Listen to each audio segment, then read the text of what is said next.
নমস্কার।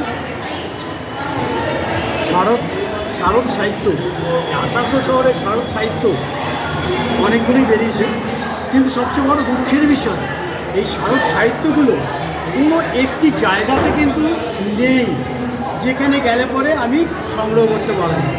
ধরুন শারদ সাহিত্য বা লিটল ম্যাগাজিন একটা স্টল এখানে আছে, যেটা শ্যামদার দোকান। শ্যামদার দোকানে গিয়ে একটিও আসানসোলের শারদ সাহিত্য পত্রিকা পেলাম না। পৃথকভাবে ব্যক্তিগতভাবে কবির কলম অনুষ্ঠানে কবির কলম পত্রিকাটি পেয়েছি, ভালো লেগেছে, পড়েছি। এবং এটা একটা আসানসোলের সাহিত্য জগতের বোধহয় সবচেয়ে বড় খারাপ দিক বলবো, যে তারা কোনো সময় তাদের একটা নিজস্ব স্টলে রাখেন না, যেটা প্রতিটা শহরে পাওয়া যায়, প্রতিটা জেলাতে পাওয়া যায়। তবে হ্যাঁ, আগামী বছর নিশ্চয়ই শ্যামদার দোকানে সবাই রাখবে আমার এই কথা পোস্টিং হওয়ার পরে। ভালো থাকবেন, সুস্থ থাকবেন।